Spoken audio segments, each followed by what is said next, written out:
1880 کے بعد قادیانی مرزا غلام احمد قادیانی اس نے جو ہے وہ نبوت کا دعویٰ کیا، اور نبوت کا دعویٰ کرنے سے پہلے اس نے سب سے پہلے یہ کہا کہ میں عیسیٰ ابن مریم ہوں۔ پہلے تو اپنے آپ کو مبعوث مسیح کہتا رہا، پھر عیسیٰ ابن مریم ہونے کا دعویٰ کیا، پھر اس نے جو ہے اپنے آپ کو نبی ہونے کا دعویٰ کیا، اور اس نے کہا کہ مجھ پر جو ہے وہ وحی نازل ہوتی ہے، مجھ پر وحی نازل ہوتی ہے، اور جو وحی لے کر فرشتہ میرے پاس آتا ہے اس کا نام ٹکٹکی ہے۔ نام بھی ایسا رکھا، بکواس بھی کر رہا ہے اور فرشتے کا نام بھی عجیب و غریب بتاتا ہے۔ اس نے جو ہے وہ نبوت کا دعویٰ کیا۔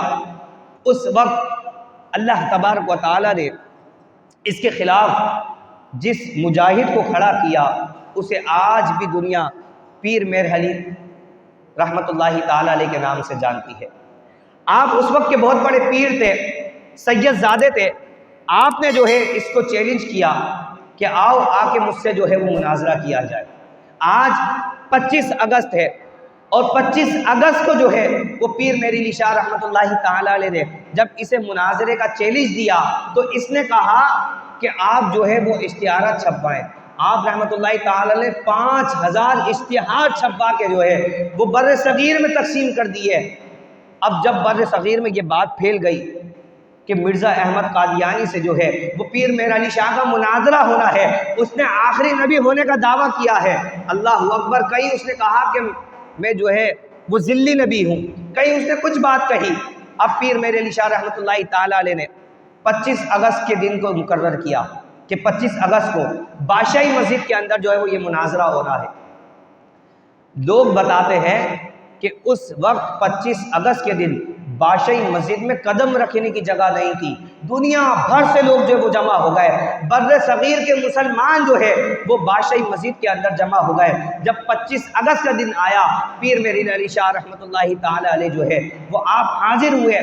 اب جو مرزا قادیانی کے کچھ لوگ تھے وہ کہنے لگے کہ مرزا ابھی آ رہا ہے، ابھی آ رہا ہے، یہ کہتے گئے یہاں تک کہ 25 اگست کا دن نکل گیا، 26 اگست آ گئی، پیر میر علی شاہ رحمت اللہ تعالیٰ علیہ وہیں موجود رہے، یہاں تک کہ 26 اگست نکل گئی۔ جب 27 اگست آئی تو تمام علماء نے اس بات کو کہا کہ اللہ نے آپ کو جو ہے وہ فتح عطا فرمائی ہے، اللہ نے آپ کو فتح عطا کر دی ہے، یہ مرزا آپ کا مقابلہ نہیں کر سکتا۔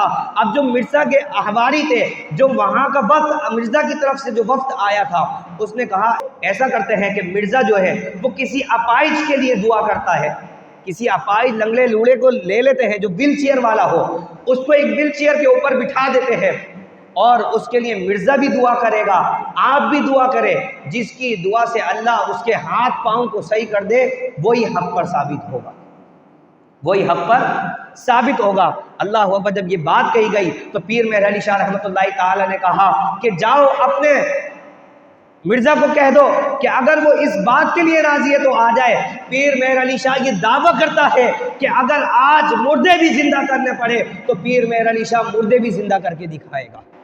اللہ اکبر۔ آج اگر مردے زندہ کرنے کی بھی بات کرتے ہو تو آؤ جس قبر پہ چلو، میر علی اس قبر کے مردے کو زندہ کر کے دکھائے گا۔ جب آپ نے یہ بات کہی، بعد میں علماء نے آپ سے پوچھا کہ اے پیر میر علی شاہ سے کہ میر علی آپ نے اتنی بڑی بات کر دی۔ آپ فرماتے ہیں کہ علم مکاشفہ میں نے نبی کریم صلی اللہ تعالی علیہ وسلم کے حسن و جمال سے میرا دل اس قدر معطر ہو گیا تھا، اور میرا دل اتنا مضبوط ہو چکا تھا، یہ جو میں نے دعویٰ کیا تھا یہ دعویٰ تو چھوٹا تھا، اگر خدا کی قسم میں اس سے بڑا بھی کوئی دعویٰ ختم نبوت کے لیے کر دیتا اللہ اس دعوے کو پورا فرما دیتا۔ اللہ اکبر۔ اللہ اس دعوے کو پورا فرما دیتا۔ وہ مرزا قادیانی کے جو لوگ تھے وہ بھی بھاگ گئے، وہ نہیں آیا۔ اللہ تبارک و تعالیٰ نے 25 اگست یعنی کہ 27 اگست کے دن 1900 میں پیر میر علی شاہ رحمت اللہ تعالی نے کو یہ فتح عطا فرمائی، اور یہ فتح اس وقت کے لیے بہت بڑی فتح تھی کہ اس وقت مرزا کا نیٹ ورک پوری دنیا میں اچھی طرح پھیل چکا تھا، ہزاروں لاکھوں کی تعداد میں جو ہے وہ مرزا کے فالوور اس وقت موجود ہو چکے تھے۔ تو آپ رحمت اللہ تعالی علیہ نے پھر ایک کتاب لکھی سیف چشتیائی، مرزا کے رد میں ایک کتاب لکھی، اللہ تبارک و تعالی نے اس کتاب کو بے شمار مقبولیت عطا فرمائی، کیونکہ خود روایتوں میں آتا ہے، بزرگان دین فرماتے ہیں کہ جو حضور کی خدمت نبوت کے لیے کام کرتا ہے، حضور کا دست مبارک اس کی پشت پر ہوتا ہے، یعنی کہ حضور کی پذیرائی جو ہے وہ اس کو حاصل ہوتی ہے۔ اللہ اکبر، یہ ہے ختم نبوت۔